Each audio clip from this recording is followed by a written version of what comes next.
কারণ ভারত যখন দেখতে পাচ্ছে যে বাংলাদেশের রাজনীতিবিদ যারা, তাদেরকে দিনে ২ বার, রাতে ৩ বার কিনা যায়, ক্রয় করা যায়।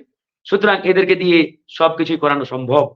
আর তারা সেটিই করেছে। এইজন্যই ১৯৭১ পরবর্তী সময় থেকে ২০২৪ সাল নাগাদ ভারত এই বাংলাদেশকে কখনোই মনে প্রাণে বিশ্বাস করে নাই, ধারণ করে নাই যে বাংলাদেশ একটি স্বাধীন সার্বভৌম দেশ। তার মানে কি তারা ফারুক মনে হাসান আপনি করেছে এটি একটি বলতে চাচ্ছেন যে আমাদের অঙ্গরাজ্যের মতো। বাংলাদেশের রাজনৈতিক দলগুলোর মধ্যে দেশাত্মপ্রেমের কিছু অভাব রয়েছে বা ঘাটতি রয়েছে?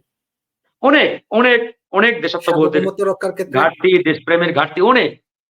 কারণ আপনি যখন আপনার রাজনৈতিক ক্যাবলা ঢাকার পরিবর্তে দিল্লিকে মানবেন মনে করবেন, তখনই বুঝতে হবে যে আপনি আসলে ক্ষমতার পাগল।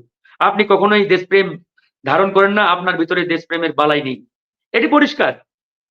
কারণ আপনাকে ছাত্র জনতার শক্তিতে বলীয়ান হতে হবে। আস্থা